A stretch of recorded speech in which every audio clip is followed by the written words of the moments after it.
Hello students, how are you all? I hope you all are fine and safe at home. Welcome all of you in Hindi class. बच्चों, अलंकृत पुस्तक का page number 62 open कीजिए. इस page पर है पाठ 12 शुद्ध अशुद्ध रूप. शुद्ध का अर्थ क्या होता है? सही, ठीक, और अशुद्ध का अर्थ गलत. शुद्ध अशुद्ध रूप, सही और गलत रूप. जैसे ये देखिए, ये अशुद्ध रूप है आँख. आँख का ये अशुद्ध रूप है और ये है शुद्ध रूप, मतलब ये गलत रूप है और ये सही रूप. ऐसे ही कवि, ये कवि और ये कवि. देखिए मैंने इसको क्या बोला? कवि. और ये है कवि. तो जैसा हम बोलते हैं वैसा ही लिखते हैं. अगर हम सही बोलेंगे तो सही लिखेंगे, बोलेंगे गलत तो लिखेंगे भी गलत. हमारी ज़्यादातर गलतियां तभी होती हैं हिंदी में क्योंकि हम बोलते ही गलत हैं. अगर हम उनको शब्दों को सही बोलेंगे तो सही लिखेंगे. तो अपनी 100% कोशिश ये होनी चाहिए कि हम शब्दों का जो उच्चारण है, यानी शब्दों को हम जो बोलते हैं वो सही ढंग से बोलें. तो बच्चों, आपने ये देखना है, ये सारे अशुद्ध रूप हैं. इसमें समझाने वाला कुछ नहीं है. आपने ये खुद ही ध्यान में रखना है कि ये अशुद्ध रूप है और ये शुद्ध रूप. हमने शुद्ध रूप को ही देखना है कि हर शब्द जो है कैसे लिखा जाता है. ठीक है, आपने ये शुद्ध रूप देखनी है. अशुद्ध पे आपने ध्यान नहीं देना, शुद्ध पे ध्यान देना है बस. आँख कैसे लिखा जाता है? कवि, प्रभु, परीक्षा, अधीन, अध्ययन, अतिथि, ऐसा, दर्शन, कृपया. ठीक है, आपने इन शुद्ध शब्दों का ज्ञान प्राप्त करना है. ये आपके बहुत सारे इन्होंने अशुद्ध रूप दिए हैं और उसके फिर शुद्ध रूप दिए हैं. हमने शुद्ध रूप को देखना है. यहाँ देखिए कितने सारे हैं. पेज नंबर 62 पे भी हैं और पेज नंबर 63 पे भी हैं. बहुत सारे शब्द हैं जो हमें, अगर हम इनको पढ़ेंगे तो हमें सीखने को बहुत कुछ मिलेगा. काफ़ी शब्द हमें हिंदी के ऐसे मिल जाएंगे जिनके शुद्ध रूप से हम वाकिफ हो जाएंगे. ऐसे ही देखिए अशुद्ध वाक्य, गलत वाक्य दिए हैं, फिर उनका शुद्ध रूप. इसमें क्या है? मेरे को कुछ नहीं सुनना. तो मैंने वही बात बोली ना कि जैसा हम बोलते हैं वैसा लिख देते हैं. अगर हम बोलते गलत है तो लिख भी गलत देते हैं. तो बोलते हो तो सही बोलो और सही लिखो. लेकिन हिंदी भाषा में अगर आप गलत लिख दोगे तो उसके मार्क्स नहीं मिलते हैं. मेरे को कुछ नहीं सुनना, ये अशुद्ध रूप है. इसका शुद्ध रूप क्या है? सही रूप क्या है? मुझे कुछ नहीं सुनना. वह अपने घर पर जा रहा है. वह अपने घर जा रहा है. पर लिखने की जरूरत ही नहीं है. हवा बह रहा है. हवा बह रहा है नहीं होता, हवा बह रही है. सुमन को 3 भाई है. सुमन के 3 भाई है. ह पे आंग की मात्रा, यानी प्लूरल में बात करना.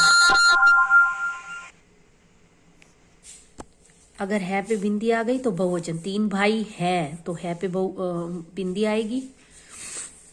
तुम काम किया. तुम काम किया नहीं, तुमने काम किया.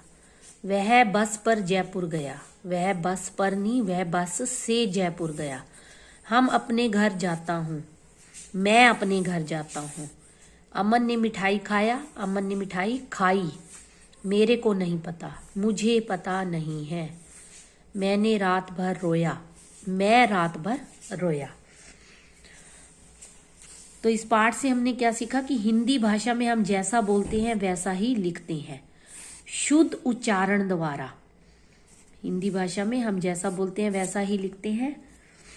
शुद्ध उच्चारण द्वारा भाषा की अशुद्धियों को दूर किया जा सकता है. मतलब अगर हम सही बोलेंगे, उस चीज के द्वारा, सही बोलने के द्वारा हम भाषा की जो गलतियां हैं, अशुद्धियां हैं, उनको दूर कर सकते हैं.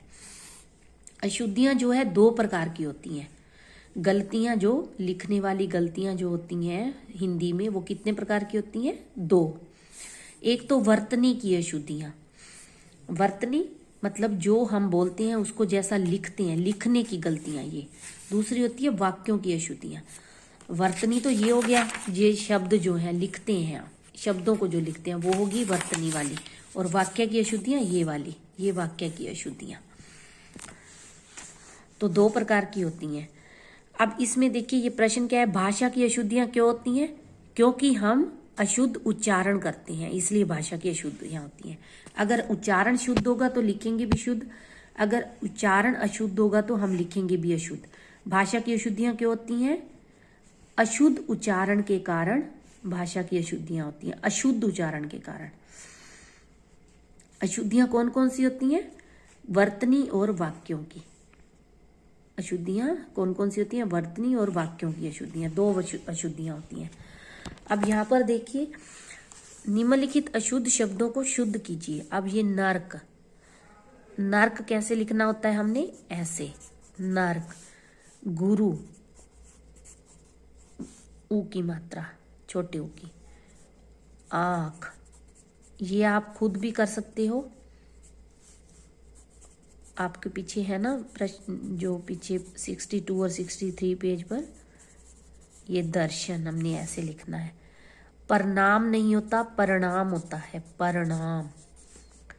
वायु, वायु तो ठीक लिखा हुआ है, वायु तो ऐसे ही होता है, वायु सही लिखा हुआ है।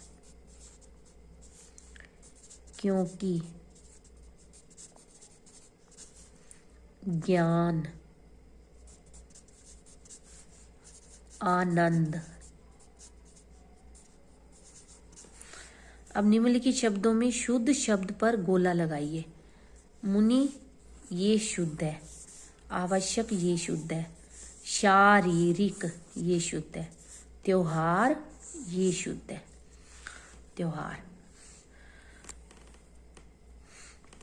उसके बाद ये देखिए प्रश्न 4 है, निम्नलिखित शुद्ध अशुद्ध वाक्यों को शुद्ध करके फिर से लिखिए। तो ये अशुद्ध क्या होगा? ये अशुद्ध है, महेश का पिताजी आया है। तो शुद्ध रूप क्या होगा इसका? महेश के पिताजी आए हैं। आदर देने के लिए प्लूरल में बात होती है ना, बहुवचन में बात होती है, तो है पे आंक की मात्रा। हम चाय पी लिए हैं, हमने चाय पी ली है पे आंक की मात्रा नहीं आएगी, हमने चाय पी ली है। मेरे को कुछ नहीं सुनना, ये देखिए ये तो पीछे भी आया था, नहीं ये नहीं आना। मुझे कुछ नहीं सुनना। मैं कपड़ा पहन रहा हूँ, मैं कपड़े पहन रहा हूँ। मेरे को भूख लगी है, मुझे भूख लगी है। इनका PDF में भेज दूंगी और साथ ही साथ करेंगे हम एक पत्र। अपनी सहेली, लड़कियां क्या लिखेंगी? अपनी सहेली, और लड़के लिखेंगे अपने मित्र को जन्मदिन पर आमंत्रित करते हुए पत्र। मतलब अपने, आपका जन्मदिन है और उस पर आप अपने मित्र को या अपनी सहेली को बुला रहे हैं, तो उसको बुलाने के लिए आप उसको एक पत्र लिख रहे हैं। तो पहले ये एड्रेस है, पता निशान है जहाँ आपका मित्र या आपकी सहेली रहती है। लड़कियां लिखेंगी अपनी सहेली को जन्मदिन पर आमंत्रित करते हुए पत्र। लड़के लिखेंगे अपने मित्र को जन्मदिन पर आमंत्रित करते हुए पत्र। फिर नई दिल्ली, दिनांक, आज दिनांक क्या है? 16 फरवरी 2021। उसके बाद आप लिखेंगे, लड़कियां लिखेंगी प्रिय अंजू और लड़के क्या लिखेंगे? प्रिय गीतांशु। सप्रेम नमस्ते, ये सब नहीं लिखना है, लड़कों ने भी लड़कियों ने भी। उसके बाद क्या लिखना है आपने? मैं यहाँ कुशल हूँ, कुशल मतलब ठीक, मैं यहाँ कुशल हूँ और आशा करती हूँ। लड़कियां लिखेंगी करती हूँ और लड़के लिखेंगे करता हूँ कि वहां पर भी सब कुशल होंगे, मतलब वहां भी आपके घर भी सब ठीक होंगे, जिस मित्र को आप पत्र लिख रहे हो या सहेली को। बहुत दिनों से तुम्हें देखा नहीं है, मैं यह पत्र तुम्हें अपने जन्मदिन पर आमंत्रित करने के लिए, मैं यह पत्र तुम्हें अपने जन्मदिन पर बुलाने के लिए, आमंत्रित करने के लिए लिख रही हूँ। लड़के लिखेंगे लिख रहा हूँ। तुम्हें मालूम है कि 3 मार्च को मेरा जन्मदिन है। मालूम क्या होता है? पता। तुम्हें पता है कि 3 मार्च को मेरा जन्मदिन है।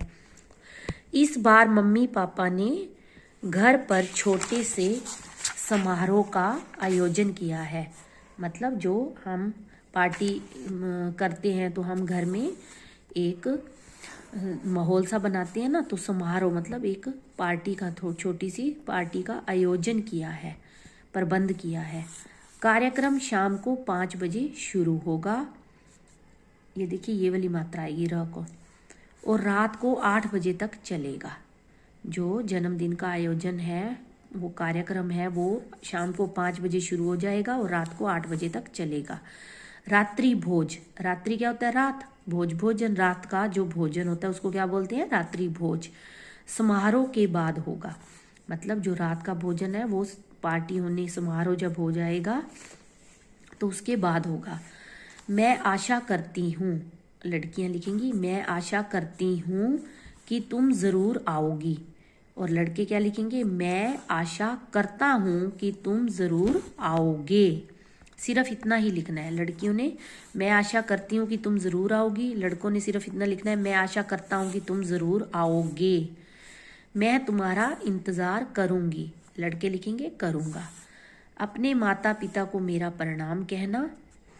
तुम्हारी सखी, लड़कियां क्या लिखेंगी? तुम्हारी सखी, और नीचे खुद का नाम लिखना है।